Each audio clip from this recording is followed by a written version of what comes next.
With the Gate 17, we learn that for the collective to be secure in the future, we must serve before we lead. And an invitation or recognition to share our opinion, a new hypothesis, will always serve us best. And also, that waiting and allowing our awareness to grow gives our opinions more substance and a greater opportunity to be adopted by the collective. And if they are adopted, we have a better chance at securing the future where all rights of humans are valued and respected. When the Gate 21 enters, the tribe comes into focus, and their need for bonds, resources, and safety becomes paramount. And without leadership to secure the resources for the people, they will not trust the control, and the tribe might come apart. But when the people see the value in a leader who does not only take control, but also provides the necessities of life, the leader is afforded the respect and trust that's needed. And if that happens, balance is restored, and the tribe can thrive in unity. Hi, this is Denise Matthew, and welcome to episode 13 of the Mandala of Life, the Gate 21, called Control and also Biting Through. And if you haven't already, please make sure to check out previous episodes of the Mandala of Life, 365 Days to Self-Discovery. For now, let's get into a new energy, one that's all about the tribe, resources, and the control needed to keep the people working together so that everyone is taken care of and all necessities of the material world and life are met. With the Gate 21, we move from collective energy to tribal energy. The focus for this energy is extremely different, but also vital to the survival of people, because when you live in the material world, bonds, food, and shelter and the basics of life are not luxuries, but instead are needs that have to be filled. The Gate 21 is part of the channel of money, the 2145, and might be considered one of the most important forces of the tribal circuit, because it's the only one that has direct access to the throat center. And because it does, it's considered a manifesting channel, of which there are only 4. 2 are individual, the 1222 and also the 3420. 1 is collective, the 3536, and 1 is tribal, the 4521. This channel is probably one of the most important because it's the focus of the tribe. And even though it might be considered mundane in nature, it's vital for survival. And for this reason, the Gate 21 and the whole channel for that matter have to operate correctly if the people are going to be taken care of. The easiest way to describe this energy is with a story about how the energy talks to the Gate 45 being the queen or king, and the Gate 21 is the treasurer. For any kingdom to survive, the people pay taxes, tithes, or some level of money to the kingdom, and in return, they're cared for, protected, and provided for, if necessary. Yet, if the monarch spends all the money and there's nothing left for leaner times, then the kingdom will starve, as has happened many times in history with weak leadership. The Gate 21, the treasurer, ensures that resources are used wisely and that people will survive when crops fail or when there's less. This is the practical nature of the control of the Gate 21. When we bring it back to society, we can see that people who carry this energy are naturally good at making and keeping budgets, money management, finance, and even business. This can be about only wanting to spend money on practical things, as well as naturally being more responsible and able to handle life challenges with fortitude, even if you don't always see that part of yourself. Much success in the material world can come out of this energy.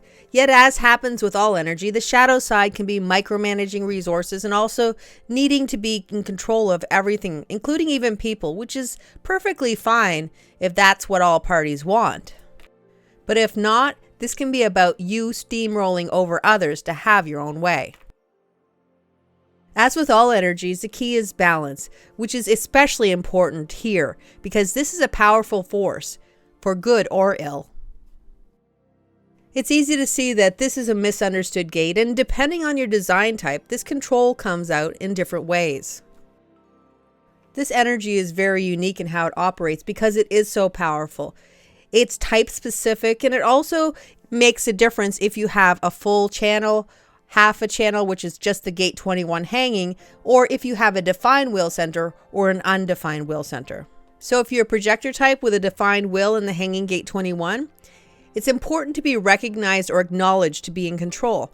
Otherwise, you're not going to be able to meet the right people, the people that you are aligned with, the people that you are here to guide and direct. And if you're a generator or a manifesting generator type with a gate 21 and a defined will center, the best way to take control is when you are responding to being in control. Even a manifestor with a defined will center in the hanging gate 21 or even a full channel is required to ask permission and also to inform before you take control. And when you have an undefined will center and a hanging gate 21, no matter what your type is, it's all about waiting to be offered control. Because if you claim control without an offer, it can lead to a particular health issue, as it can with anybody who is taking control without going through the process that's best for them. The human design theory is that anyone who's taking control without properly following strategy or being offered it can potentially have issues with their heart. Ra Uru talked to the amount of businessmen who have suffered heart attacks and have had heart issues as being higher than average because the gate 21 is a very prevalent energy in the business and money-making world. His theory was that the gate 21 directly influences the wall or the muscle of the heart. And if there are control issues of any kind, this is where there can be potential health consequences as well.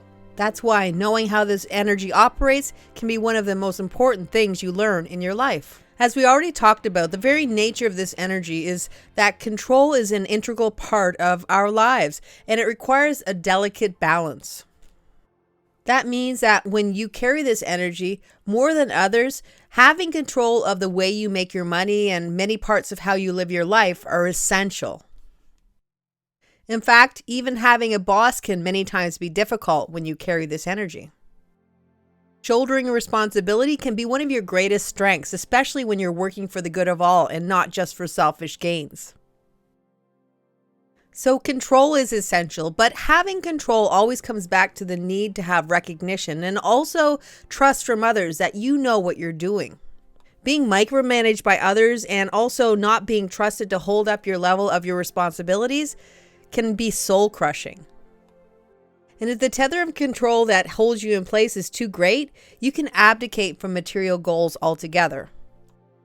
Which means that you basically give up trying to be successful on the material plane, which is exactly the opposite of how this energy is meant to work.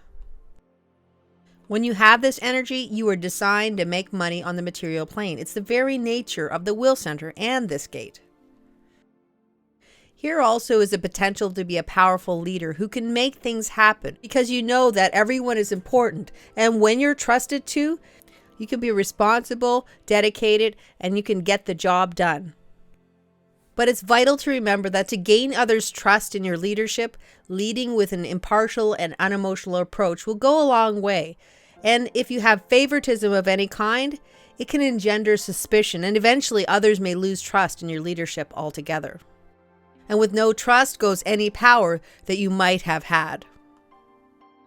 From a global perspective, we know that control by its nature is not something that we relish in the world. But admittedly, there are some who are satisfied to live within the control of others so they can be taken care of, while others push against the system. And of course, there are always going to be people somewhere in between.